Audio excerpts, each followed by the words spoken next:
Hello everyone. Today I'm going to speak about a new concept which is called as axis realignment therapy. The new part of this is the name, that is the axis realignment, and actually it is what we have been doing as part of the Millennium Concept Yoga Therapy, but I have segregated it as a part separately for the axis, that is the spinal column. So it will deal mainly with the cervical and the lumbar spine problems that we see across our practice in a lot of situations. So let us have a look at what this axis realignment therapy is.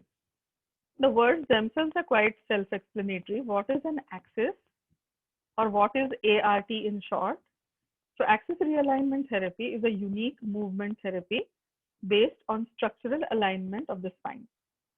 It finds its roots in yoga therapy, to be specific, in Sanjeevan Yoga Therapy, which has been practiced at Kabir Bagh Math Sanstha, which a lot of people know about. This has further evolved to include awareness in movement and in posture through ART. So, what is an axis? We know that there is a spinal column in the body, and it is the axis around which all our body movements take place, especially the movements of the torso. So, walking, running, rotation, all of these movements are going to affect the axis, that is the spinal column. This axis here is made up of individual bones called as vertebrae. These are stacked on top of each other like Lego blocks, and they are arranged in a column to form the spine or the axis. It is also called as a vertebral column.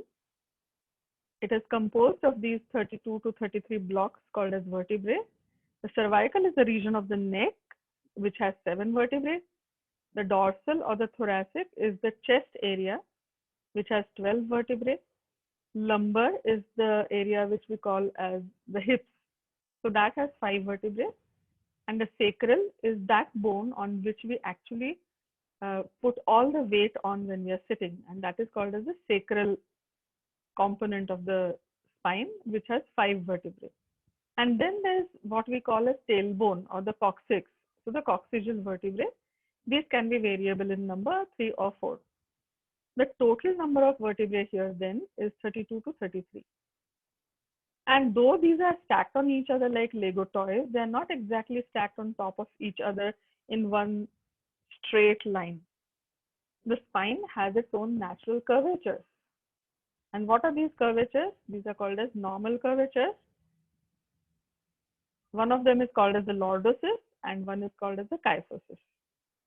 The lordosis is the one in which there is a concavity on the backside. So it will be convex from the front. And kyphosis is the one which is convex from the back and concave in the front of the body. It's obvious from the arrangement that those curvatures which are kyphotic, that is convex in the front from the back, are going to afford more space in that area. So the kyphotic curvatures are present in the chest, that is the thorax, and in the pelvic area, the hip area, lower than the hip joint. So the pelvic area which has the kyphosis. The kyphosis in the thorax is to accommodate both the lungs and the heart, and the kyphosis at the sacrum is to accommodate the pelvic organs like the uterus, the urinary bladder, the intestinal loops, and so many such small organs situated there. And the lordotic curves are present in the neck and in the lower back. Now let us see how these have evolved over a time period since the conception of the baby.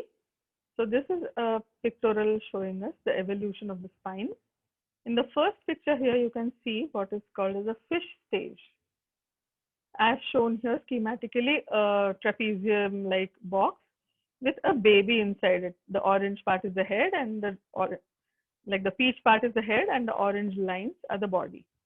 And you can see the classical knee-elbow position here of the fetus in utero.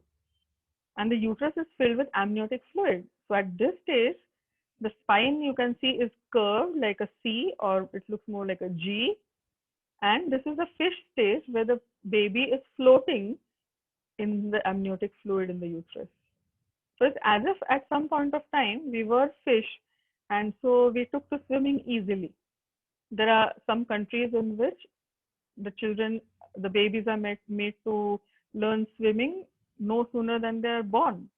In fact, a lot of cultures are also beginning to give more weightage to water birthing, because they say we are used to being in water. We are basically water people. From there, at birth, the baby is just lying on the bed, and the spine is in its original position of this sort of flexion, but more or less it straightens out to some extent. So this is a worm stage, like an earthworm. Then the baby learns to fall on its belly. So it turns to flip over. Once it flips over, it learns to hold the neck. These neck muscles start becoming strong, and this is where the first curvature of the spine has started. You can see here this orange line is straight, and here you have the orange line getting its first curvature, which is the cervical lordosis. Now, from there, the baby learns to just creep without lifting the body off the ground, like a reptile. So it just folds one of the legs forward, pushes forward with the hand, then again pulls another leg, again pushes the body towards the head with the help of the hands. So it's like a creeping movement like that of a reptile. Then there is the movement. The baby gradually learns to lift its body off the ground to some extent and fold the legs and the knees and get them to the front, which is seen here as in crawling. This is the time when the muscles which join the torso, that is the trunk, to the leg are developing, especially a big muscle called the psoas major. And so then the baby learns to crawl, and then one day it sits down. Now you see this cervical curvature has become prominent now by the time the baby's learned to hold its neck. So there is this lordotic curvature. The thorax and the remaining spine is still C-shaped. As the baby learns to sit, gradually it will learn to straighten the spine in a better fashion and develop this lumbar curvature here. So the baby is now sitting nicely propped up, erect spine, where the sitting position is established, and this is the human curvature. So there's a change here, there is a change here. The rest of the curvatures retain their original flexion. Flexion is bending forward position. From here, the human being learns to walk on his stand first, then walk, jump, and do the rest of the movement. So the transitions in these curvatures is what is actually the problematic areas. This picture shows you three views of the spinal column from the top: cervical, thorax, lumbar, and the sacral component. Now this is seen from the side. Now you can see that there is a slight curvature here, which is a cervical lordosis. There's a curvature here called as a thoracic kyphosis. There's again a lumbar curvature and a sacral curvature. These areas you have to imagine like as if there's a ball like structure here, which is the chest cage, and there's again something like a ball like structure here, hollow area where the pelvic organs are situated. So this area affords more space. This area affords more space. This is a back view which is showing you the same spine. Here the curvatures which will not be obvious because you're looking at it from the back. The curvatures will be seen when you look at the spine from the side. Now, what is the cost that we pay to be able to stand straight, erect on our 2 feet is these curvatures and the problems arising out of these curvatures. So wherever there's a change in the curvature, the transition points become what are called as weak links. So whenever the force or the body weight is being transmitted, instead of a straight line passing through here, normally this weight would go in a straight line like this. Instead, the spine has curved. So this area between the seventh cervical and the first thoracic vertebra is where the force lines are going away from each other. So if there is a compression, that force will sort of start impinging on the transition vertebrae. So similarly, the link between the T12 and the L1, these are numbered as T for thoracic, L for lumbar. So T12 and L1 is a common site for fracture of the spine.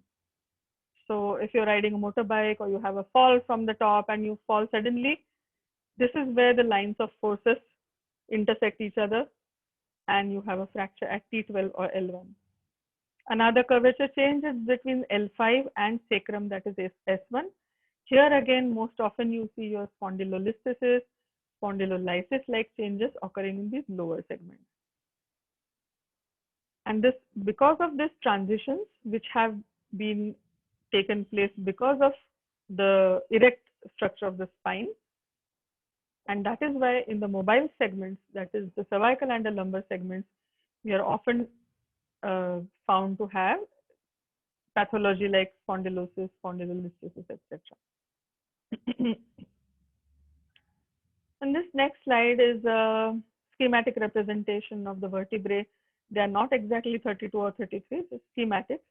This is the shoulder blade, this is the arm bone, this here is the end of the head or the skull, and this triangle is showing you the pelvic area where the sacrum is.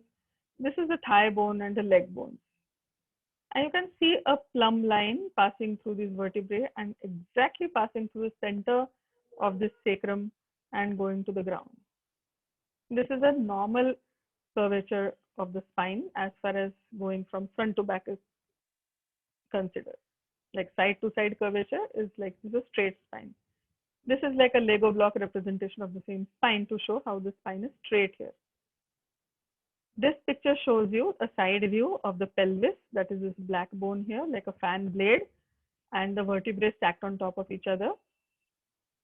Normally, the curvature should be neither this exaggerated lordosis nor this straight spine, but somewhere in between these two, like the cursor is following a line here, something like this.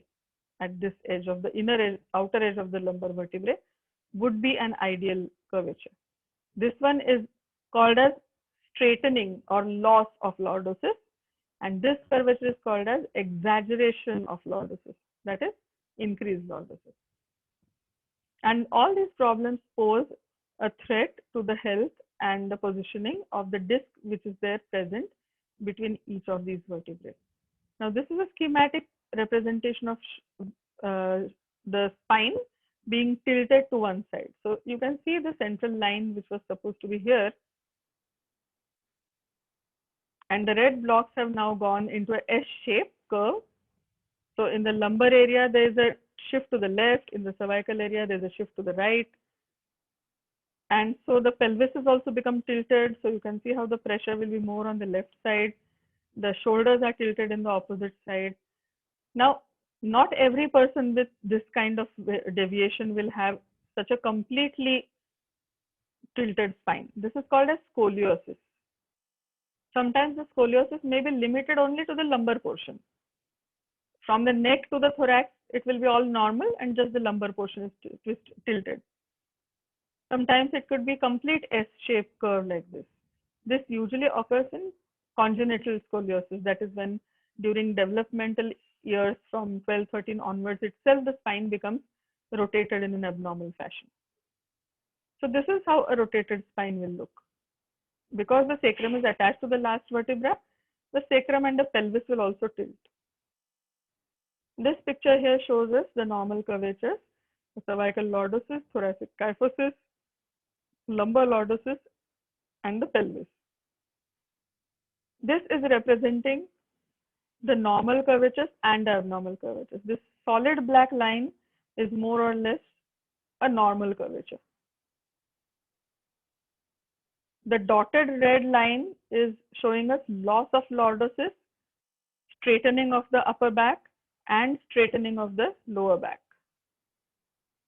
And the red dashed line is showing us increased lordosis in the neck, increased kyphosis in the back, and increased lordosis in the lumbar spine. Again, not every person will have exactly this. Someone will have just a straightening of the neck, rest of the curvatures are normal. Someone will have just a straightening of the lower back, rest of the curvatures are normal. But what you can see here is that if I have an exaggerated lordosis and an exaggerated kyphosis, look at what is happening to the overall height. Because of this excessive bending, the effective height of that person is also going to change. Not drastically, this is schematic, but to some extent. The posture will look slouched or stooped because of these changes in curvatures. Now, this picture on the left shows us what happens to the spine or the disc which is there between every two vertebrae, successive vertebrae, in different body positions. So this red block here is the vertebra. In between each vertebra, you are seeing a sort of a white disc with a blue center. Now, what are these discs actually like? Imagine if you boil an egg and somehow miraculously the yolk or the yellow part doesn't get boiled. So that is, and then you slice it. What will happen? You will have the white rim, which is solidified protein, and the yellow yolk will be liquid. That is exactly what a disc is like. The surrounding material, like the rim, is semi-solid fibers, and in between there's a gel-like liquid, which is called as a nucleus. So every time that there's a vertical compression of the vertebra, this liquid part will absorb that compression or absorb that shock and distribute it all along the radius of that circle, so that the two vertebrae do not impact each other. So there's a compressive force. This liquid material will tend to push the vertebrae back into their place, not letting them collide with each other. This is what is shock absorption.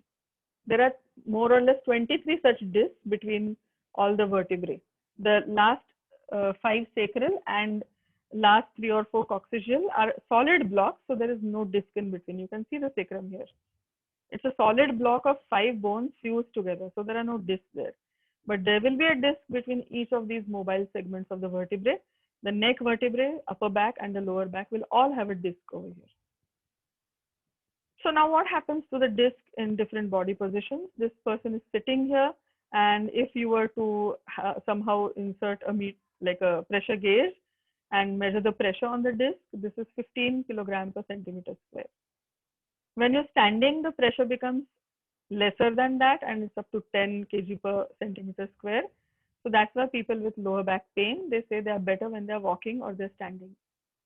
And when one lies down, the pressure becomes almost half of that of the sitting position, which is resting position. So whenever a person gets lumbar pain, initially the doctors ask you to take bed rest, so that the vertical compression is not there. When you're lying down, there is no vertical compression on the disc. So if at all there's a pressure on the disc and there's a herniation or a slip disc, it will prevent that from aggravating. This is showing a picture of how the spine gets tilted to one side, and then this red muscle which is shown here, which is the psoas major, which gets contracted and gives a lot of pain. This is a picture showing again the disc and the two vertebrae, schematic picture. Now, this picture is additionally showing us the space between these two vertebrae at the back side, and this white blob here with those dark spots is the nerve root. Between each of these vertebrae, a nerve emerges from the spinal cord. The spinal cord is situated here, like where my cursor is going right now. Behind these two red striped bones, in this area, the spinal cord passes. And as the spinal cord passes out, it gives out a nerve at each junction of each two vertebrae, which is seen here. See, there's a nerve emerging here. There's a nerve emerging here. There's a nerve emerging on the right side and left side both. So now what happens is whenever this picture is showing you compressed vertebrae, see how the two vertebrae are compressing each other and the disc height is also less. So what happens, the liquid and the semi-solid disc starts to bulge backwards. The MRI tells you there's a disc bulge. See, this is a disc bulge. Here you can see the blue border of this disc is right in alignment with the vertebral bodies. Now see what has happened. There's a disc which is bulging, its height has become reduced. And that is compressing this red space that was here. You can see this red space, it's quite spacious here. Here that red space is being compressed. And also the nerve root has become flattened out, so it's compressed. This causes what is known as pins and needle sensation or tingling numbness, or in local Marathi language we say mungya yena. So this kind of symptoms will take place here. This is another picture showing how the nerves exit in between these two vertebrae. Now this is a picture showing us what happens to spinal curvature in the lumbar spine when we lie down. Normally, when we lie down with the legs straight, this curvature is retained and it doesn't straighten out. So a person with a back pain also has an increased lordosis. For him to lie down with legs straight becomes very painful. Instead, if the legs are raised at the knees and this pelvis is rotated forward as shown by the arrow, you can see this triangle. The apex of this triangle is visible here. But when you start taking the legs towards you, that triangle has rotated so that the pelvis has become level now. See, these arrow lines are showing you a tilted pelvis and the thorax at this level. When you bring the pelvis round like this, see, both the lines have become parallel.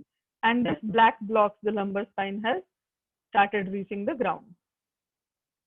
Now, when you lift the pelvis up and further rotate it, the spine is able to straighten out and also get some pull like a traction. So this position is basically very helpful for improving the lumbar pain and the lumbar posture. Now, on this left side, you are seeing how the vertebrae are aligned in the lumbar area. This is the sacrum. And these are certain force lines. This is showing the force of compression, how a vertical force is being passed through the vertebrae. And look at the natural position of these vertebrae. The sacrum, the top of the sacrum is not flat or parallel to the ground. It is like a slope. So the sacrum is not like this, it is like this. And the fifth vertebra is sitting on top of it like this. If it was like this, there was not much of a problem, but it is like this. So the sacrum is already at an angle towards the ground. And the fifth vertebra, lumbar vertebra, is like a car passing on the slope downwards.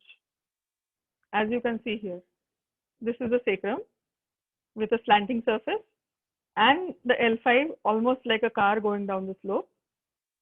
Plus, all our body weight is centered in the front of the body. So there's always going to be a pull towards the front because all the weight is in the front. So you can see this, there's a shearing force. Shearing meaning like a sliding forward type of a force is there here. This picture is showing us the inside of our abdomen. The abdominal organs have been removed. The front of the body wall has been removed. All the organs inside have been removed, and you can see the spine here. And this is the part of the abdominal muscles, and this is the psoas major, which connects the spine to the leg, which is often contracted. And then people with lumbar pain are not able to straighten up easily because of contracted muscles in this area. This picture is showing us the front of the body, and this like 3 or 4 pieces which you see here. These are the well-known 6-pack, 8-pack abs that our celebrities are into developing. These are the abdominal muscles. One here, one is here, one is in the front, and one is passing from, it's more deeper than these. And these muscles, they are the ones which determine what will happen to this shearing force. So if we are able to contract the abdominal muscles and keep their tone nice, then they will keep all the abdominal organs well packed inside. The moment that the abdominal muscle tone decreases, which is very common in pregnancy, after pregnancy, most times women who don't get back to their routines of workout and tightening these muscles, they will have a continuous shearing force on the lumbar spine. Obese people, that is overweight people, people who have a habit of drinking beer very frequently, and so they have beer bellies.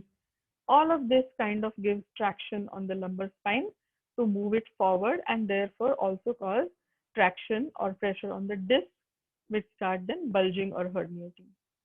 So it is very important to develop and maintain the tone of these abdominal muscles.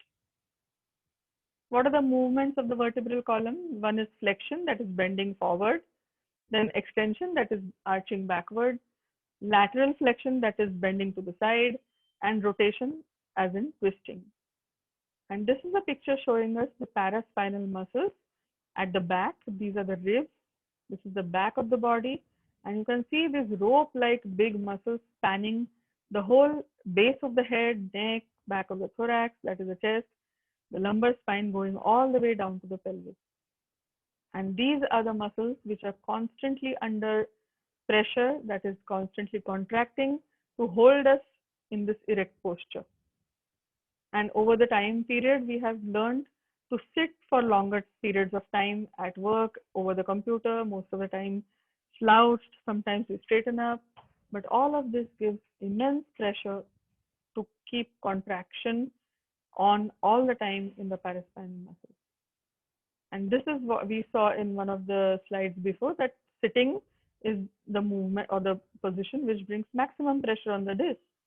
So if we are continuously contracting these paraspinal muscles and sitting, you can imagine 8 hours a day for years together, how much toll it is taking on our spine. This is a picture showing us the, like a slice of the back has been cut to just show these dots, which are the vertebral components. The whole vertebra has been removed to show us the inside of the vertebral canal. And this is the spinal cord, right from the neck going down here, stopping at somewhere around the first lumbar vertebra, and then just like a horsetail of nerves coming out from here. And each level between these two dots, the ribs and the vertebral uh, components, you can see a nerve is exiting out of here. See, in between each rib, a nerve is passing from both sides down here. Some of them network together to form a single nerve. The notorious sciatic nerve can be seen here, which is called, which gives rise to the sciatica pain.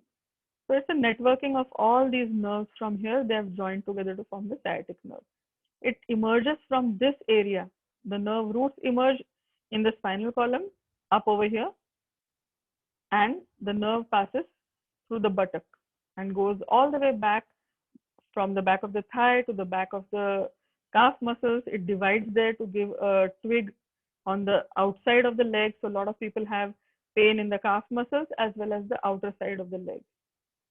So the sciatic nerve emerges from this, and a disc in the upper area, which is pressing on some of the nerve roots which come from there, can be a cause of pain, as well as locally, when the nerve gets trapped between the buttock muscles, can also give rise to pain.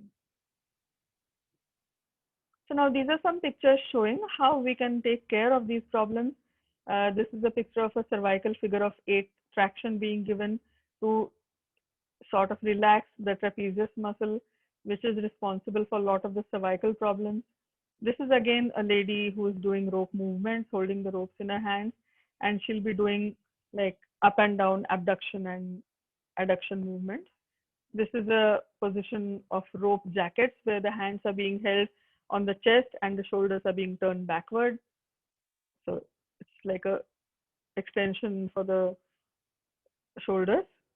This woman here is doing something called as the arm stretch, where she's holding a rope in the hand attached to a grill, and then she's going to just stretch and then do some rotations of the shoulder.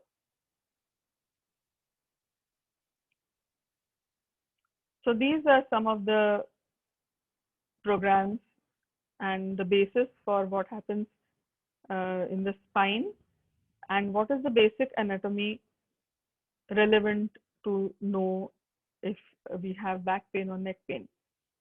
If you want personal consultation and online classes, please contact 9175941209.